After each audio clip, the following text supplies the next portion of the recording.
Okay, so I can't think of many games in the past few years that had me actually intrigued and excited for their release. I feel like both my cautiousness about the gaming industry and the fact a lot of studios make bad games are big reasons behind it. And so I'm analyzing every single game to see which one looks the most genuine, which team seems passionate about their game and to make it a success. One of them, at least it seems right now, is Pearl Abyss with their upcoming game Crimson Desert. But there's also been some bad news about this game just recently, which kind of cracked that sentiment a little bit.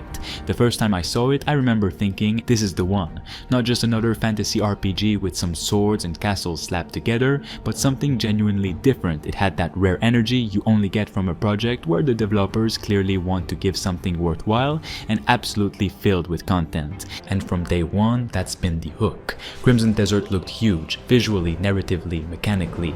Those early trailers weren't just slices of gameplay, they were full-on showcases of a world that looked lived in. Massive battles with dozens of soldiers clashing at once, tavern brawls spilling out into the streets, horseback chases, climbing mountains, wrestling bears. It was chaotic in the best possible way. It didn't feel like they were showing off just one kind of gameplay loop, it felt like they were trying to sell us on a whole world where anything could happen.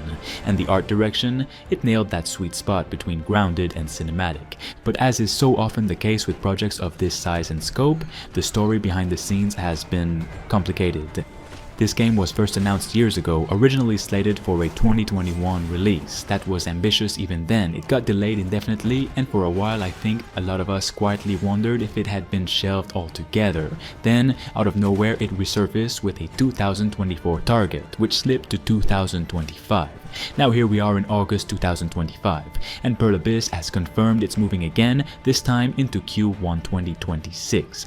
The news came straight from their Q2 earnings call, and on paper, the reasoning sounds straightforward enough. They need more time for voiceover work, console certification, partner coordination, all those final production hurdles that have to be cleared before a game of this scale can actually ship. It's the usual, we want to make sure it's the best it can be line, which I don't doubt is true. No one wants another disaster launch like we saw with Cyberpunk 2077, where a rushed release turned what should have been a landmark game into a cautionary tale overnight. But what makes this different and a little harder to swallow? This announcement was paired with another bombshell. Crimson Desert will not have a new reveal anymore at Gamescom in a couple of days, which it was supposed to be present at the opening night live, but not anymore. It's still playable at the event, but nothing new will be there. For a game in this position, that's a big deal. Gamescom would have been the perfect chance to reassert confidence, to remind players why they were excited in the first place. Pulling out now, just as you're telling the world you need more time, opens the door to a lot of speculation. And let's be honest, at this point, this speculation is unavoidable. We've had delay after delay over multiple years. That raises legitimate questions. Has the scope of the game gotten away from them?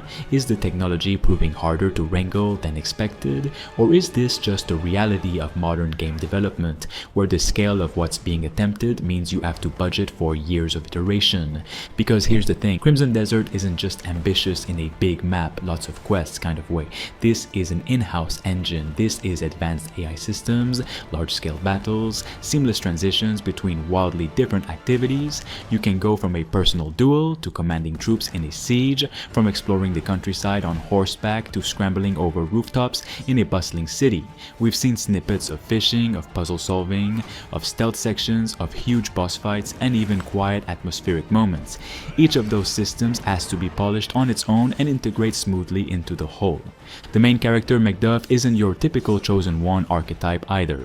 He's a mercenary leader in a politically unstable land, and from the footage so far, there's a focus on survival and moral compromise that could set the story apart from a lot of the high fantasy RPGs we've been seeing.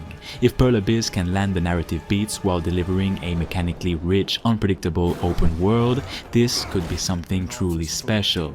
That's why the hype is so intense. It's not just another RPG, it's an RPG that's promising almost everything. And history tells us that's both exciting and dangerous. Look at something like The Witcher 3. That was an ambitious project that was delayed and reworked multiple times before release, and when it launched, it became a genre-defining classic. On the other hand, look at Anthem. Huge promises, big delays, and then a release that revealed a game that never quite figured out what it wanted to be. The fact that Crimson Desert is skipping Gamescom right after this latest delay suggests they either don't have a build they're confident showing, or they're holding back for a moment when they can completely own the conversation. That could be the Game Awards later this year, or it could be that they're going dark until early 2026.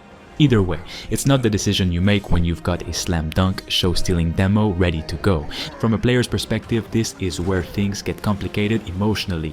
There's still so much to be excited about. The environments look stunning, the combat is dynamic, and the sheer variety in activities promises a world that's alive in a way few open-world games manage. But every delay chips away a little bit at that confidence. Every time you move the release date, you're asking players to not only wait longer, but to trust that the final product will justify all those extra months, or in this case years, and the longer it takes, the higher the expectations climb.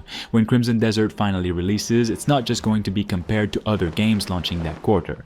It's going to be compared to the idea of Crimson Desert that's been living in our heads since 2020, and that's dangerous territory, because in players' imaginations, the game is already perfect. In reality, no game is perfect. Even the great ones have flaws, and that's why my feelings on this are such a strange mix. Part of me wants to just say, fine, take all the time you need, make it great. We've seen what happens when massive open worlds get shoved out the door too early, and it's not pretty. But I'm a little wondering if there's more going on here than just polish. Maybe it's performance issues, maybe it's gameplay systems that aren't meshing the way they hoped. Maybe they're rethinking major design elements entirely. We won't know until they're ready to show it. Their other game, Black Desert, kind of has that same feeling and vibe to it. It's a game, but it feels kind of weird to play it. It's like a different kind of style of games, but it still looks great.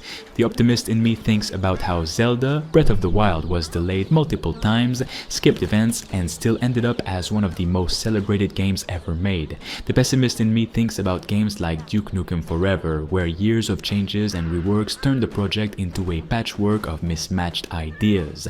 Crimson Desert's fate could swing either way, and that's what makes this moment so tense for anyone following it closely. So here's where we stand. Crimson Desert is now targeting Q1 2026. It's skipping one of the biggest gaming events of the year, and Pearl Abyss is asking us to wait just a little bit longer. If the extra time really is going into tightening the screws and making sure it's stable, immersive, and polished, then the delay will be worth it.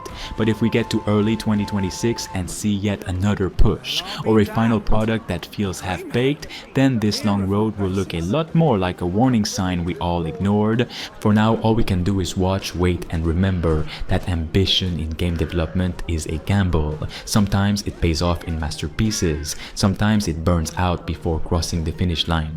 I'm hoping, truly hoping, that Crimson Desert ends up in the first category. We'll have to wait and see, but I still have a little bit of trust.